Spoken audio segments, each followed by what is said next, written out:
Parenting లేదా పెంపకం అనే పదం దాదాపు 200 సంవత్సరాల క్రితం వాడుకలోకి వచ్చిందని అంటున్నారు. అదే సమయంలో John Wilmot the earl of Rochester ఒక ముఖ్యమైన మాట అన్నాడు. తను పెళ్లికి ముందు నాకు పిల్లల పెంపకం గురించి 6 అద్భుత సిద్ధాంతాలుండేవి. కాని ఇప్పుడు నాకు 6 పిల్లలున్నారు, సిద్ధాంతాలన్నీ పోయాయి. దురదృష్టవశాత్తు పిల్లలంతా సజావుగా పుట్టరని, మనం వాళ్ళని సరిగా తయారు చేయాలని ఎక్కడో ప్రజలు నమ్మేలా చేశారు. లేదు, అయితే నేనెలా చెయ్యాలి ఈ పెంపకం? మీరు వెనక్కి చూసి చెప్పండి. మీరు 5-6 సంవత్సరాల వయసులో ఉన్నప్పుడు ఎటువంటి తల్లిదండ్రులుంటే అత్యుత్తమంగా ఉండేది? వెనక్కి చూస్తే మీకే స్పష్టంగా తెలుస్తుంది.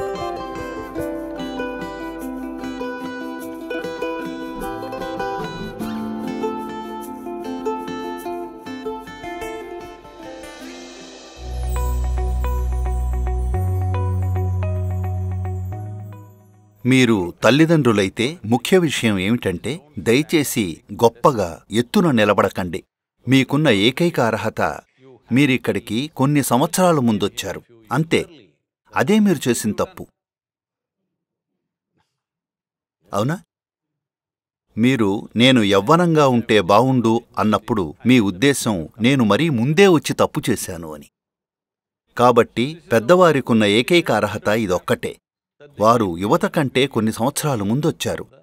ఇది మిమ్మల్ని సృష్టిలో అన్నింటి గురించి సలహాలిచ్చేందుకు అర్హులం చెయ్యదు.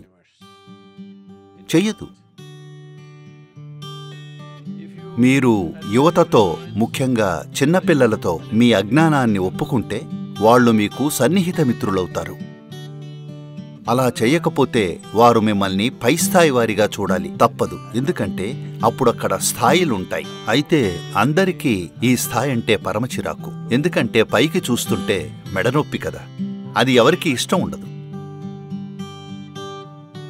మిమ్మల్ని మీరు పై స్థాయిలో పెట్టుకోవాలని చేసే ప్రయత్నంలో మంచి స్నేహితుడుగా ఉండే అవకాశాన్ని కోల్పోతున్నారు. మీరు మంచి స్నేహితులు కాకపోతే వారు మీ సలహా అడగరు. వాళ్ళిప్పుడు పక్కింట్లో కాదు, ప్రపంచవ్యాప్తంగా సమాధానాలు వెతుకుతున్నారు, అవునా?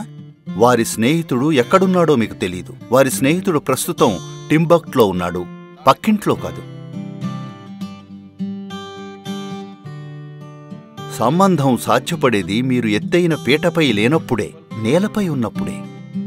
మిగతా అందరిలా అవే 2 కాళ్లపై ఉన్నప్పుడే. అప్పుడే సాధ్యమవుతుంది, అప్పుడే స్నేహం ఉంటుంది.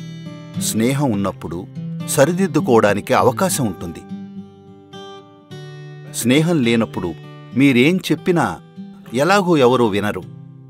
పైగా మీరు సలహా మీద సలహా ఇస్తూ పోతే వారు దానికి వ్యతిరేకంగా చేస్తారు, కేవలం మీకు చిరాకు పెట్టడానికి. చాలామంది పిల్లలు కేవలం తల్లిదండ్రులకు చిర్రెత్తించడం కోసమే ఆయా పనులు చేస్తారు, అవునా కాదా? వాళ్ళు కేవలం తల్లిదండ్రులకు చిర్రెక్కించడం కోసం చేస్తున్నారు, దాన్ని ఆస్వాదిస్తారు. ఎందుకంటే సలహాలు సలహాలు సలహాలు సలహాలంటేనే విసుగు పుడుతుంది. ఎవరికి సలహాలంటే ఇష్టం ఉండదు. అలా కాక స్నేహబంధం ఉంటే సహజంగానే వాళ్ళు వింటారు. సంపాదించుకోవాల్సింది అది. తల్లిదండ్రులు, ఉపాధ్యాయులు కొత్త తరం స్నేహాన్ని సంపాదించుకోవాలి. కేవలం కొన్నేళ్లు ముందు వచ్చారు కదా అని మీకు లోకమంతా తెలుసని అనుకునే బదులు అలాంటిదేం లేదు. కాబట్టి వాళ్లకు సలహాలివ్వడం ఆపండి. వాళ్లతో స్నేహితులుగా ఉండండి, వాళ్లతో ఆడండి, వాళ్లతో సినిమాకు వెళ్ళండి, వాళ్ళు వినే ర్యాప్ మ్యూజిక్ వినండి, వాళ్లతో డాన్స్ చేయండి. మీరే చూస్తారు, వాళ్ళు మిమ్మల్ని ఇష్టపడతారు. ఒక అనుబంధం ఉంటుంది. ఒకసారి అనుబంధం ఏర్పడిన తర్వాత వారిని ప్రభావితం చేయొచ్చు.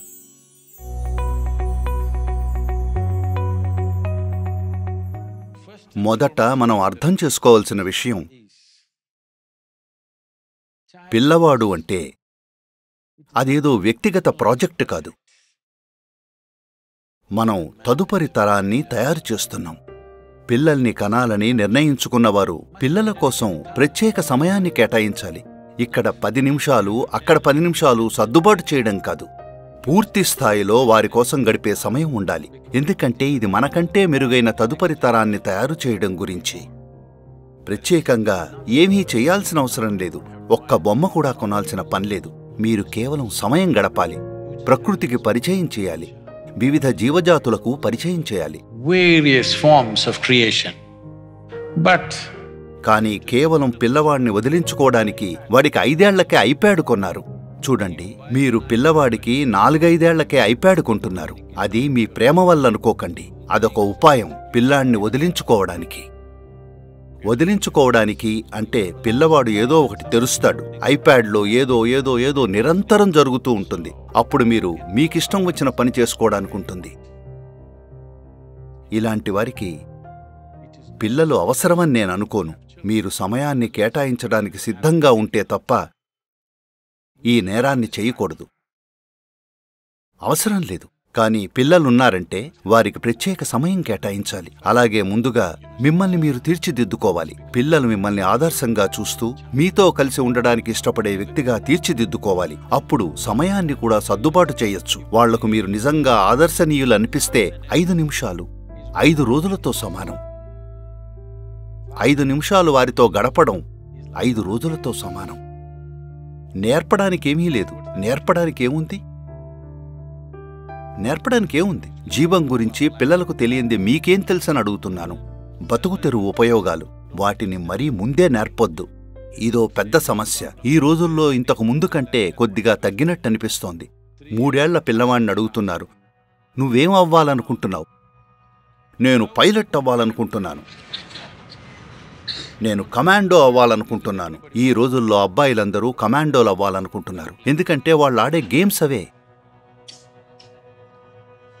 ఎందుకంటే ఈ గేమ్స్లో చూశారంటే ఉష్ అంటే ఎవరి తలో ఎగిరిపోతుంది. వాళ్ళు జిహాదీ జాన్స్ కాగలరు. ఎందుకంటే చిన్నప్పటినుంచే వాళ్ళు ప్రజల తల్లు తీసేస్తున్నారు. కాబట్టి మీ పిల్లలను దేనికి పరిచయం చేయాలనుకుంటున్నారో అది ప్రతి తల్లిదండ్రులు ఆలోచించాల్సిన విషయం. ఎందుకంటే ఇదే వారితో నిలిచి ఉండేది, అంతేగాని నైతిక బోధనలు కాదు. బాల్యంలో ఏది చూస్తూ పెరుగుతారో అదే వారి జీవితాంతం నిలిచి ఉంటుంది. వాళ్లకు దోహదం చేసే అన్ని పాజిటివ్ వండర్ఫుల్ విషయాలను పరిచయం చేయాలి. పాజిటివ్ విషయాలంటే తప్పొప్పులు కాదు, కేవలం జీవితం అది ఎలా ఉందో అలా. పిల్లల్ని కనాలనుకుంటే ఇది తీవ్రంగా అనిపించొచ్చు, కానీ నేను చెప్పేదేమిటంటే కనీసం సంవత్సరానికి 2 నెలలు పిల్లలున్నవారు ప్రకృతిలోకి వెళ్ళాలి. బొరియల్లో, అదే అపార్ట్మెంటు పక్షిగూళ్లలో నివసించకూడదు. కనీసం 2 నెలలు బయటకు వెళ్ళాలి. ఎక్కడో టెంట్లో నివసించాల్సి వచ్చినా పర్వాలేదు, కానీ పిల్లలు ప్రకృతితో నివసించాలి. ఇది చాలా ముఖ్యం. మీ పిల్లలు శారీరకంగా, మానసికంగా, ఆరోగ్యంగా, సమతుల్యంగా ఉండాలనుకుంటే అలా ఉండడం ముఖ్యమైన విషయం కూడా.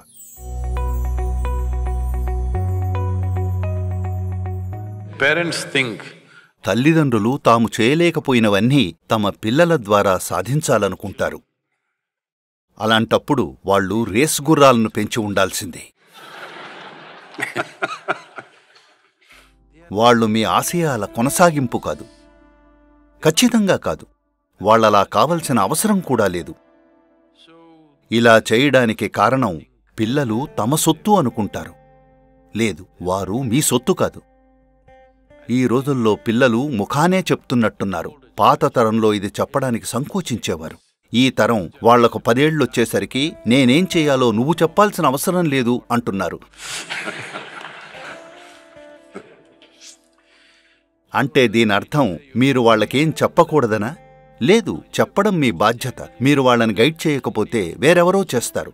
వీధిలోని వారో, ఇంటర్నెట్లో ఎక్కడో దూరంగా ఉన్నవారో, అక్కడ రకరకాల జీవులున్నారు, అవునా? కాబట్టి వాళ్లను రక్షించడం, పోషించడం, వాళ్లు తమ అవకాశాలను అన్వేషించగలిగేలా చేయడం, తల్లిదండ్రులుగా అది చేయడం మీ బాధ్యత. కానీ తల్లిదండ్రుల చింత బహుశా ఏం జరుగుతుందో మీరే చెప్పండి. మీరు భయానికి గురైనప్పుడు అది బావుంటుందా? హలో, మీరు ఎదుర్కొనే అత్యంత భయంకరమైన మనోభావాల్లో అదొకటి. భవిష్యత్తు గురించి భయపడాలని ఎందుకనుకుంటున్నాం? కేవలం భవిష్యత్తు గురించే కాదు, మీరు చేసే ప్రతి దాని గురించి. ఆఖరికి దేవుడి విషయంలో కూడా భయం, అవునా? ప్రతి దాని గురించి భయం. దానివల్ల ఏమిటి ప్రయోజనం? అలాంటిదేమీ లేదు. There is no such thing that this generation should be an extension of the previous generation. ఈ తరం వెనుక తరానికి కొనసాగింపుగా ఉండాలనేం లేదు. ఈ తరం వెనుక తరం ఊహించలేనిదేదో చెయ్యాలి. అప్పుడే ఈ తరానికి ఒక ప్రయోజనం ఉంటుంది, అవునా? లేకపోతే ప్రయోజనమేముంది మీరదే పనులు చేస్తుంటే?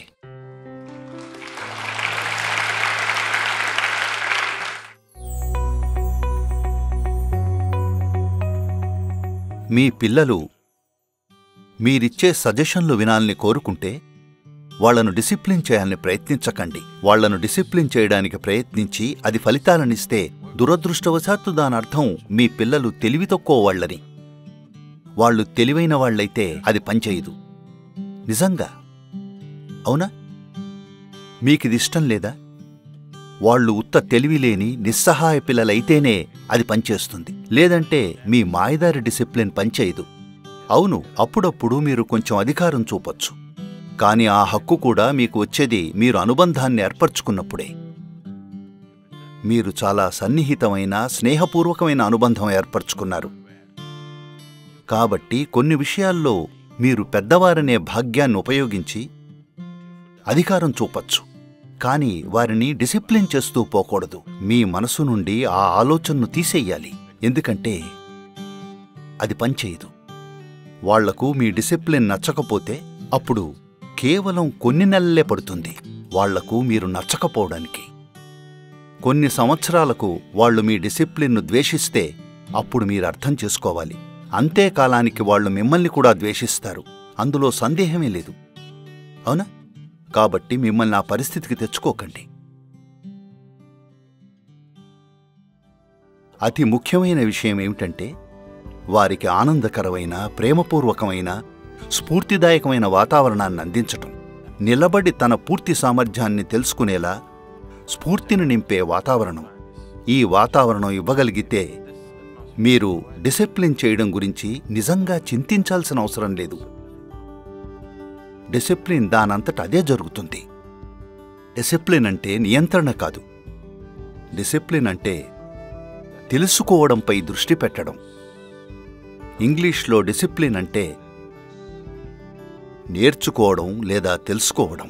మీరు నేను డిసిప్లిన్లో ఉన్నానంటే దానర్థం మీరెప్పుడూ నేర్చుకోవడానికి సిద్ధంగా ఉన్నారని, ఒకే మూసలో చిక్కుకోలేదని. డిసిప్లిన్ అంటే ఒక నిర్దిష్ట విధంగా ఏదో చేయడం కాదు, ప్రతిదాన్ని మెరుగ్గా ఎలా చేయాలో నేర్చుకోవడానికి సిద్ధంగా ఉన్నారని. మీరు ప్రతిదీ మెరుగ్గా ఎలా చేయాలోనని నిరంతరం ప్రయత్నిస్తుంటే మీరు డిసిప్లిన్లో ఉన్నట్టే. ఏదో పనిని ఒక నిర్దిష్ట విధానంలో చేయడం అది డిసిప్లిన్ కాదు. పిల్లల జీవితంలో యోగ సాధనలను తీసుకొస్తే వాళ్లలో డిసిప్లిన్ లేకుండా ఉండే అవకాశమే లేదు. డిసిప్లిన్ సహజంగానే వస్తుంది.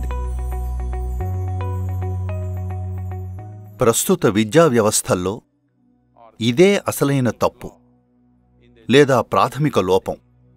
అదేమిటంటే మనం పిల్లల్ని దేనికో సిద్ధం చెయ్యాలి అనుకోవడం.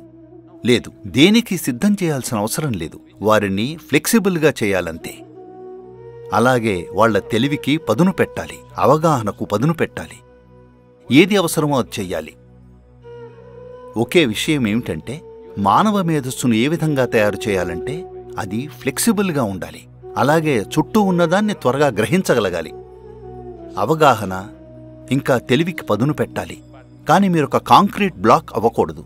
నేను ఇంజనీర్ని, డాక్టర్ని, నేనిది నేనది అంటూ అలా చేస్తే కాంక్రీట్ బ్లాక్ అయినట్టే. మిమ్మల్ని మార్చుకోలేరు. దానర్థం ఏ సబ్జెక్టుకి ఏ శిక్షణ అవసరం లేదనా? అవసరమే. చాలా రంగాలకు నైపుణ్యం అవసరం. ఒక స్థాయి అప్లికేషన్ ఇంకా శిక్షణ అవసరం. నేను దాన్ని ప్రశ్నించడం లేదు, కానీ దాన్ని ఇంత ముందుగా చేయాల్సిన అవసరం లేదు.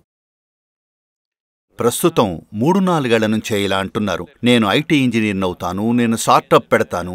ఇప్పుడు స్టార్టప్ ఫేమస్ అయింది. లేదా డాక్టర్ అనో ఇంజనీర్ అనో. ఒకప్పుడు అంతా డాక్టర్, తర్వాత కొంచెం ఇంజనీర్ అయింది, ఆపై కంప్యూటర్, ఇప్పుడు స్టార్టప్ అయింది. దేశంలో ఎన్ని స్టార్టప్లు నాన్ స్టార్టర్లుగా ఉన్నాయి? దురదృష్టవశాత్తు చాలా ఎక్కువ. ఎందుకంటే స్టార్టప్ కల్చర్, ఇంజనీరింగ్ కల్చర్ ఇలాంటివి అవసరం లేదు. కావలసింది మీరు సమస్యలకు పరిష్కారాలు వెతికే తరం అయ్యుండాలి. మీ పిల్లల్ని మీరు ఊహించని వాటిని చేయనివ్వండి. మీరు ఒక స్థాయి విజయాన్ని సాధించి ఉంటే మీరు మీ పిల్లల తిండి గురించి చూసుకున్నారు. కాబట్టి వారు తమ పొట్ట గురించి ఆలోచించవలసిన అవసరం లేని జీవితాన్ని గడపనివ్వండి. అంటే వారు తమ మనుగడ కోసం బతకూడదు. వారు తనకు, మిగతా అందరికీ అద్భుతమైన దాన్ని సృష్టించడానికి జీవించాలి.